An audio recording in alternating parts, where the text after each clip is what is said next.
I do think Elon was a game changer Mhm. because we joked about this leading up to the election. It's like, I guess I'll go with the guy who can shoot rockets into the sky. Like he's Can build world-changing technologies from like nothing. Yeah. And, one of the most, I think, powerful things about Elon is he's such a deep first principles thinker. He can break down complex concepts into like really clear, like accurate things from first principles. And he's also got a really good sense of other people who can do that. Which in part is, I think, again, like one of his secret sources of building the companies he's had is that he'll have some insane, audacious vision, and he can enroll incredibly talented people into that vision better than anyone else on earth. Right. And in part because he's got such a good sixth sense for others who are really good at this stuff. So knowing that he can now like essentially deploy that human capital smartly in fixing the government is like, oh, okay, that is a deep relief. Yeah, I mean, maybe it is an era. We enter into an era of building, and because there's so much in America that needs fixing, just on the basic infrastructure. It's so old. I mean, there are so many problems at home. Yeah, but their weakness is that they need to look out for is to not get sucked into corporate interests because they're, before it was all about like how can we. The old administration, how can we make government even bigger? How can we hand power there, take it away from these, these bad companies? Well, they're now they're trying to go in the other direction, but like, how do you make sure that you don't go too far? Yeah. That's going to be their blind spot, their weakness. And it's just like all of the dick riding. Yep.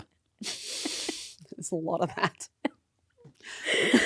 You and I were like texting. It's just like, oh God, our whole feed is just like hand jobs for fucking circle jerks. Circle jerks. So many circle jerks. So many circle jerks. And ego. Like there's a lot of ego in that. I was like, holy shit. I mean, people were like, there's over $1 trillion. Like there's more ego on that platform right now than maybe in all of humanity and in one place at once.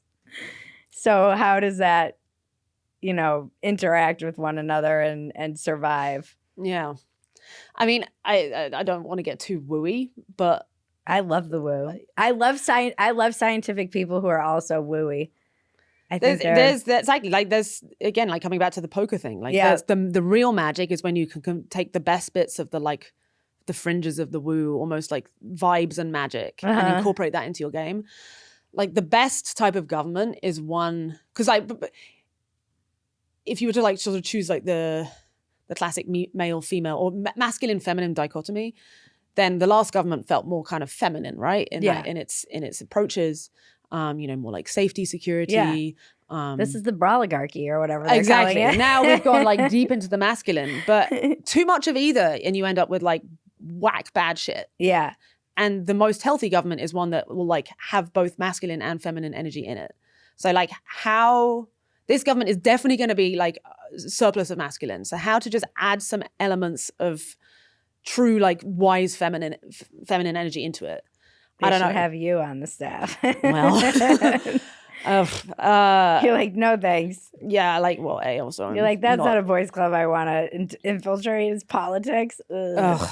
It's such a gross game. It is. But yeah, but also like that wise feminine energy can be in men as well. Yeah. That's the thing. There are plenty of men out there who have that in droves. The trouble is just like, it's almost like a dirty word to them. Like us girls can be like, yeah, I'm going to channel my inner masculine. Mm-hmm. And that's like, cool. But if a dude says I'm going to channel my inner feminine, somehow society has decided that's not cool. Because people don't have I think it's harder for people to conceptualize what like true, like awesome, deep femininity is. You know what I mean? Like it's harder to picture. It's kind of like, what is real masculine? It's like, there's a clear goal. I'm going to go out and get it. I'm going to throw everything into it. It's focused. It's on. Whereas like feminine is like, it's the space. It's the thing that allows the space for that shit to happen. Mm-hmm.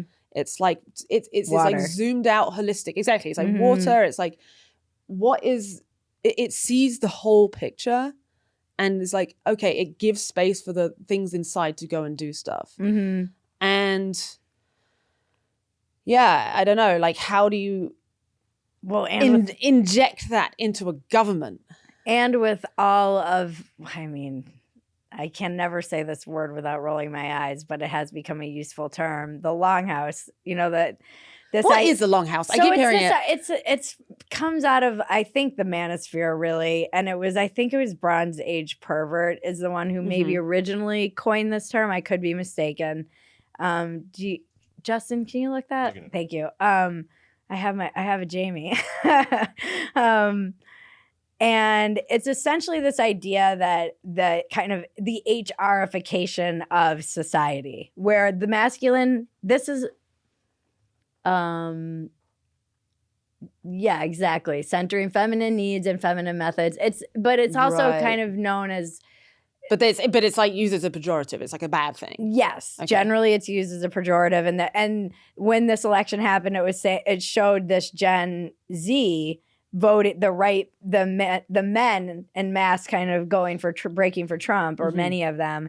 And somebody had this tweet that was like, Gen Z exits the longhouse. You know, right. So they were saying like and this is a video we had that went viral about how I was saying they Bud Lighted their brand, the Democrats, because they have been for a decade, like males are evil, white males in particular, like this rhetoric, obviously, I was like, it's maybe a good thing because they actually probably could have like taken over the world had they not alienated so many people, men in particular. And so now you had this massive overcorrection, which I think,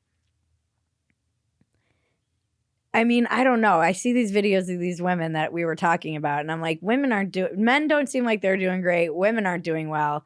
And now with Trump back in power, I kind of thought maybe they would see that it was more of a normie vote, but it doesn't seem that way at all. Now it's just a lot of people.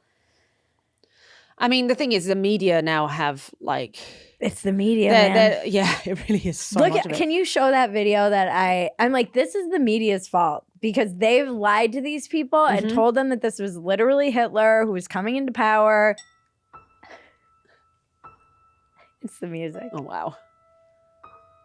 And there's all this writing that's like, Donald Trump is signed into law. I can't read that part because my eyes are...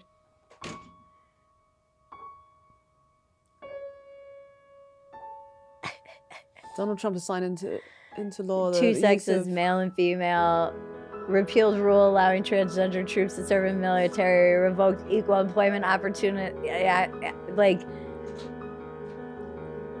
Yeah, she literally thinks the sky is falling. But look at... Yeah. Can you imagine doing this? No.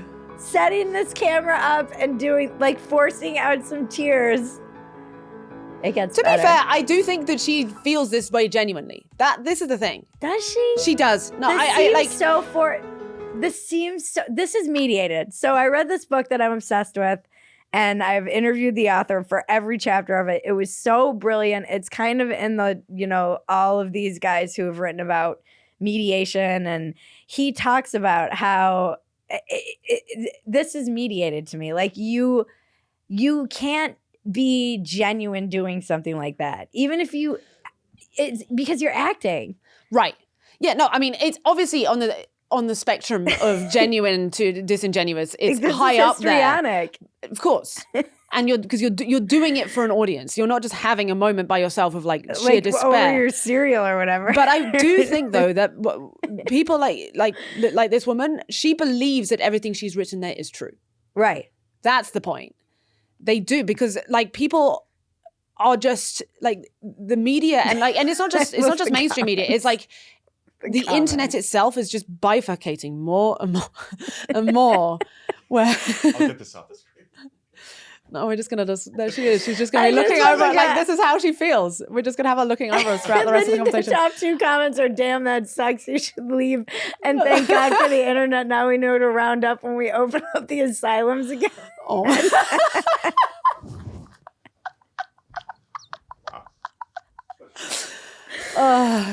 It's because when you see it with the sound off, it's so, I don't know. It's so, the problem is I could watch thousands of videos like that. Like what is it? Aside from this display, because I made this joke on Twitter. I'm like, not enough. We don't talk enough about histrionic personality disorder. Right. It's a real thing. And I think a lot of people have it. And I agree. She believes this and also knows that this will get her thousands of views. This is the first time in history where you are directly rewarded. You can literally make money off being histrionic and narcissistic. Yeah. Like so directly. Yeah, lots of money.